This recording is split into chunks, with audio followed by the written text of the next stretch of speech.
Buster, it's great to see you. Thank you so much for making time to visit. Great to be here. So we're going to talk today about Walmart's open call.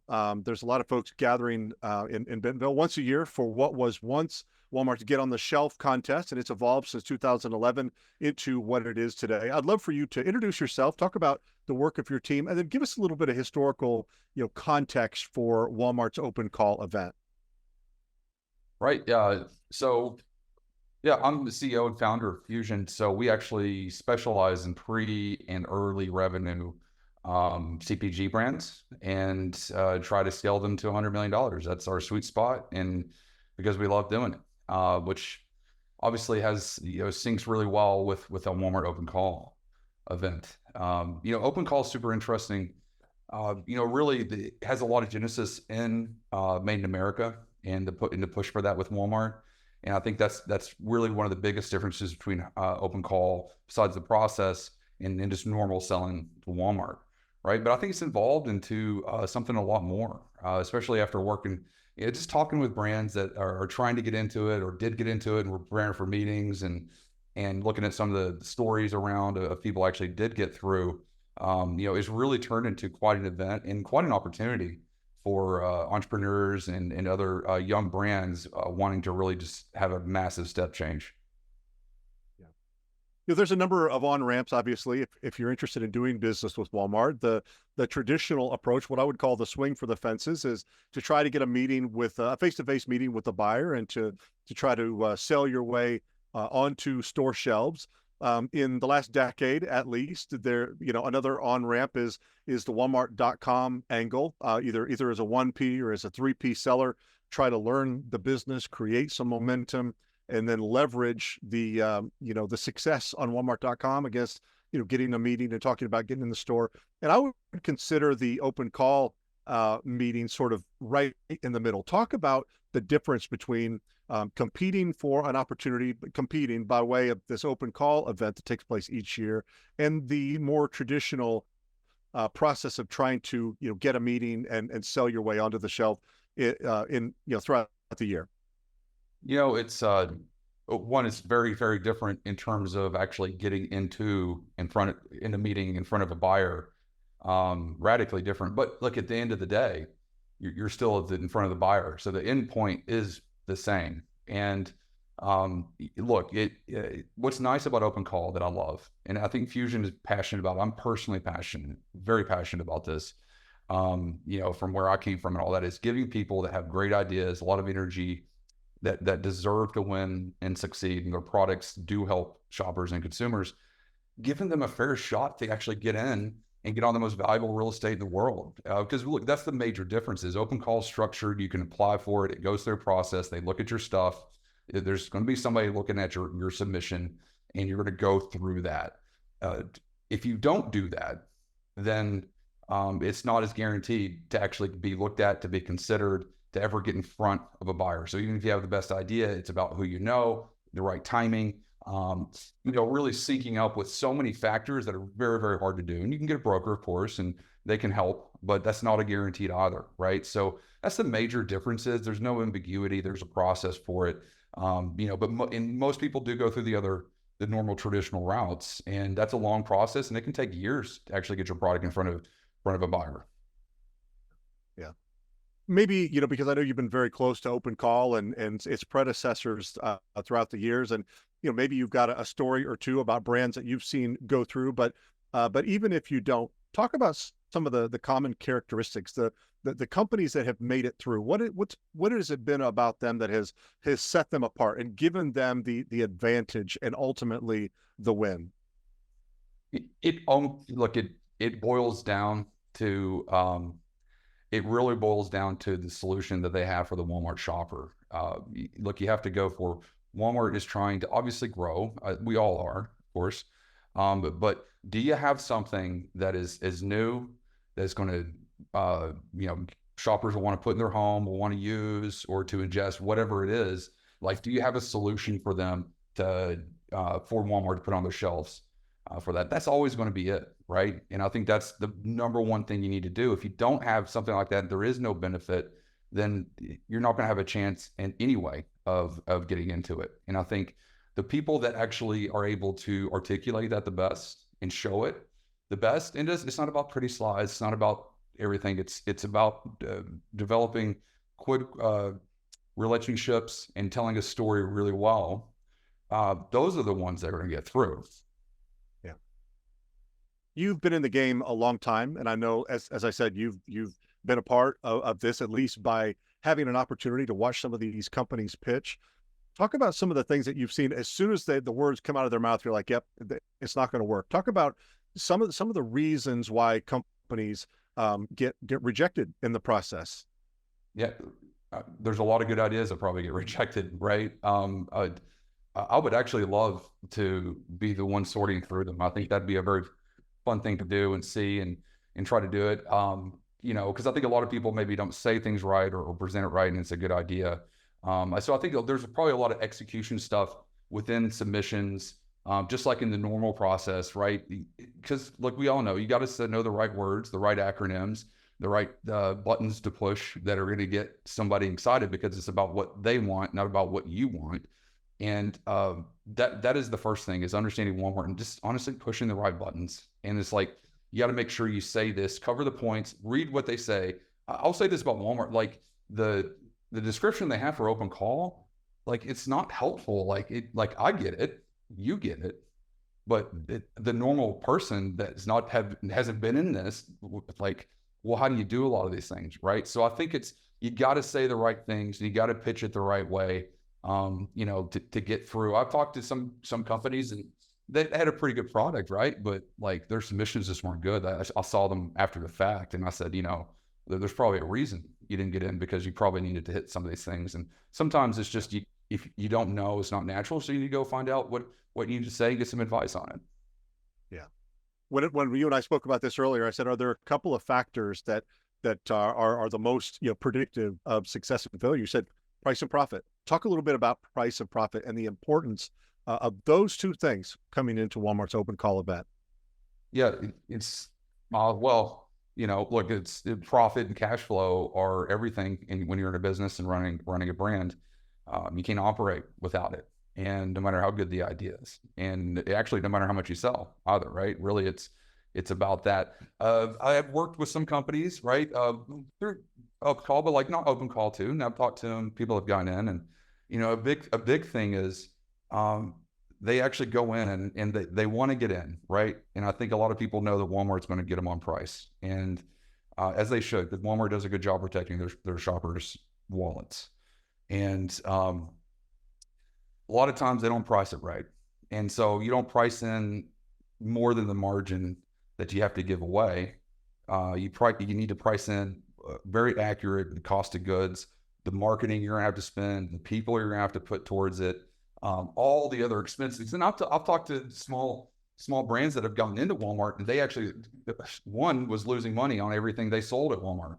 So everything that sold off the shelf, they were losing money because of holistic P&L with some things that they missed actually. And there was not enough slack in it before those things hit, and they were losing money. And so if you think about it, let's say you're selling great, but if you're losing money every pack, nothing's unlimited on funds. And so you may have to pull out, you may have to pull back, you may have to turn off marketing.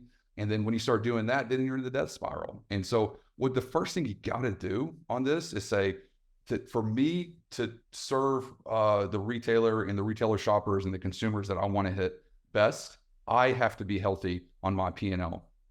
Just like, and I say this, I said it earlier today, just like on an airplane, you put your mask on first. If you're not okay, you can't do what you need to do for others.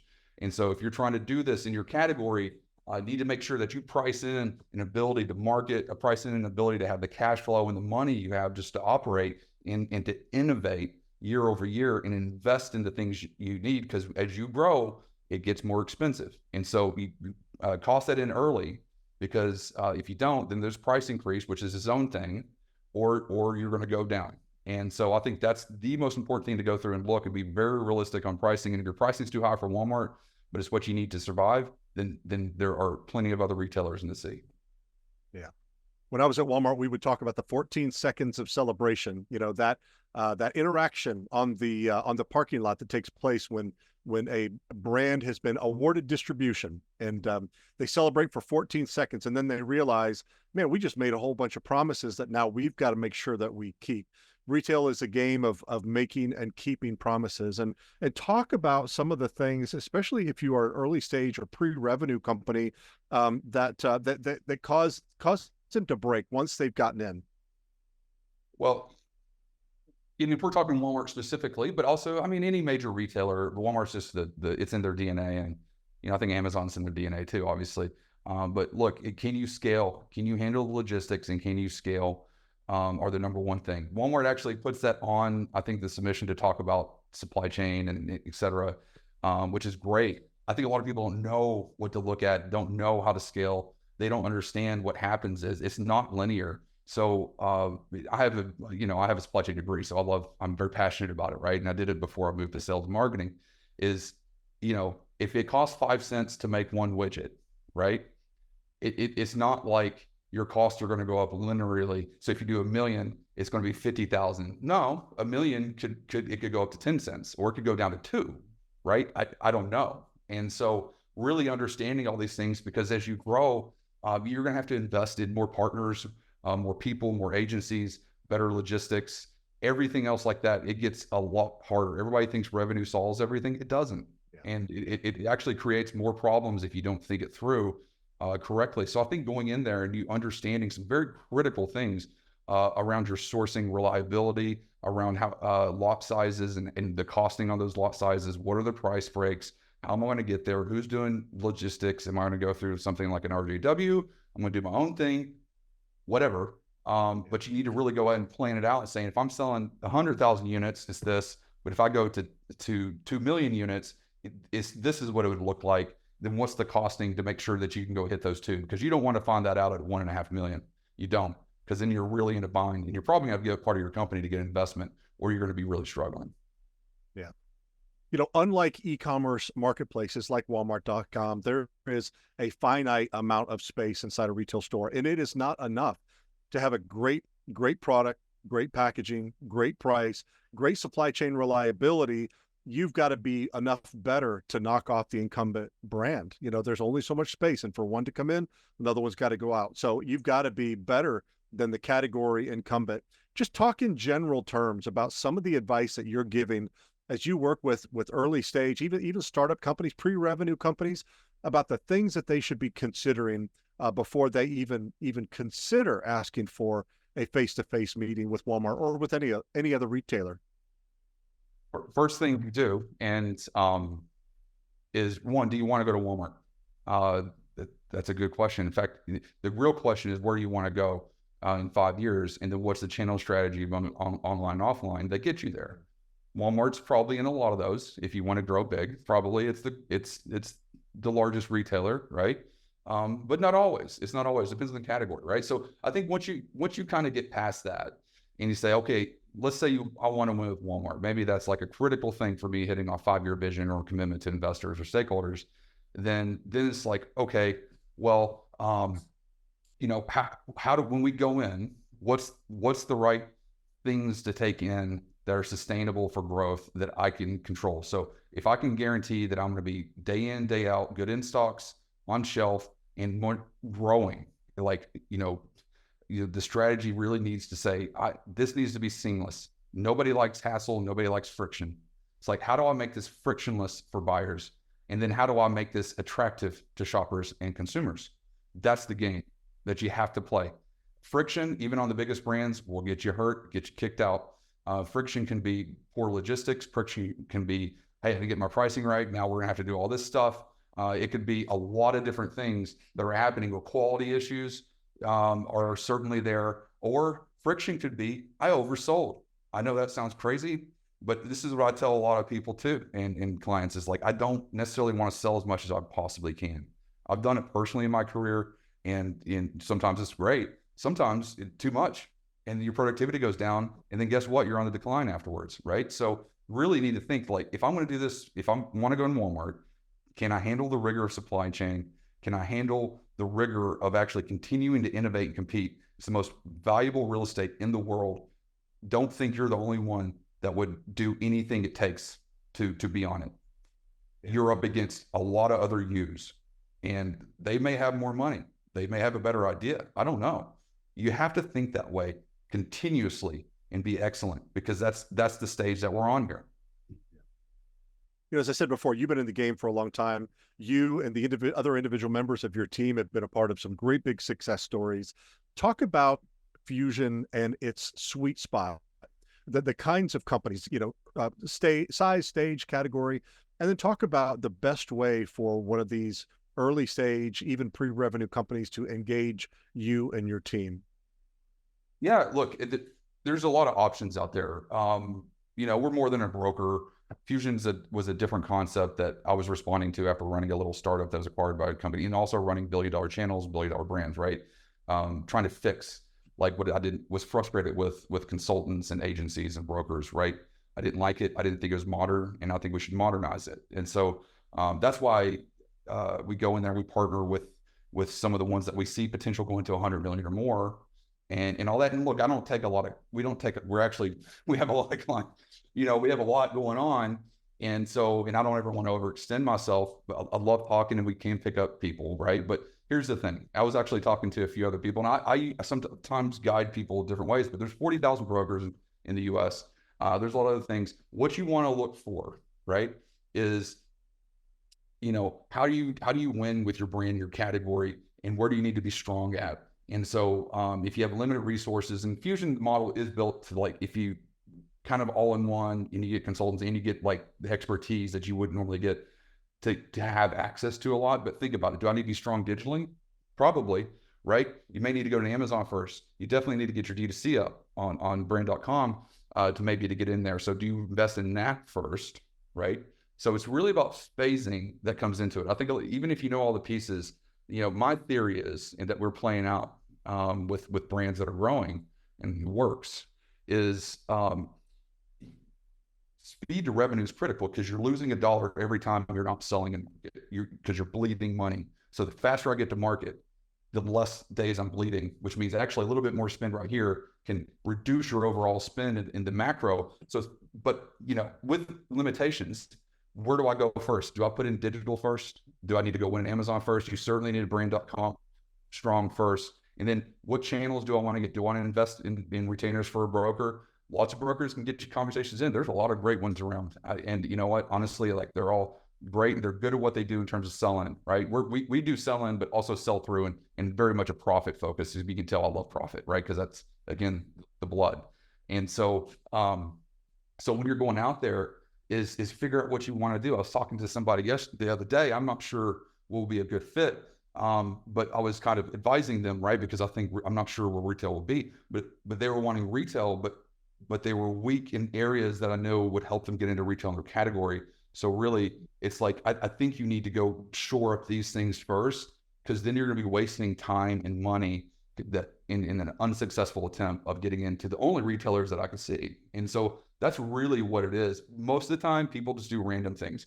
People do what's interesting to them, or the first person they meet, or what their friend tells them they did. All these other things. You really need to go think through what it is for the brand. And I'm happy talking with brands. I do that a lot. It's I can talk through, give a lay of the land. I don't mind if they're going with me or not. Frankly, that's fine, because I'm just trying to find the right long-term partners.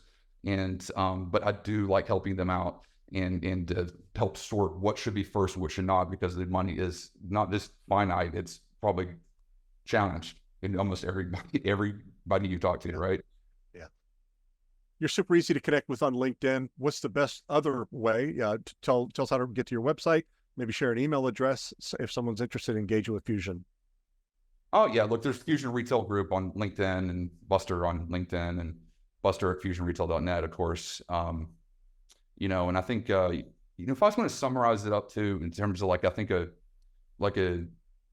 watch out, right? Because I think I went over a few technicals on the call, or on this, but stop loving your brand when you're preparing. I think that it sounds weird. Everybody you talk to, look, they're always connected. It's they probably have put their life savings into it, or or have killed themselves to get customer money and or shipping boxes out of the garage, whatever it is. I've heard everything, and it's like it to me, it's like, and I know how hard it is to start business. I've done a couple of them. It's like, and I get it, but what you have to do, and you have to train yourself to do this, which is stop loving your brand. It's not your baby. You have to disconnect. And what you have to do is look at it objectively, because guess what? Like, the shoppers on Amazon, looking at the page, the buyer at Walmart, whatever it is, they don't know they don't know your brand. Yeah. Emotion, don't love it. Emotion gets us in trouble in almost every context of life, especially in business. Yeah. And I actually talking to somebody, open call last year, they got in and I was chatting with them about maybe working and with them. And, I think like one thing with that person was they loved their brand. They loved their product. They thought it was awesome. You know what? It was kind of cool, right? But like what it did is then you go in there expecting them to think it's awesome. You're telling them it's awesome. You're not showing them it's awesome. And show, don't tell is so applicable in this, on it. Words don't mean anything. All these other things. Tell them why it's awesome for them and what it matters. The shoppers, the buyer's P&L, whatever it is, their ESG scores, I don't know, right? Yeah. So that when you turn that love off, look at it objectively, and like that is what you have to do. And it's the toughest thing to do, but if you can train yourself to do it, you'll frankly probably ask the right questions and seek out the right partners that will help you be successful. And then open call, but open call is just a line review. It's all it is. And at the end of the day, it's a 30-minute line review. And that's what you get in billion-dollar brands is 30 minutes. And so you have just as much of a shot into it. And so that, I would say the number one thing people need to do is that, because then you'll start asking the right questions and finding the right people to help you out. Yeah. Good stuff. Buster, I learned something every time we're together. I appreciate you making some time to visit, and we'll connect again soon. Okay. Yeah, it's great being here. Have a great day.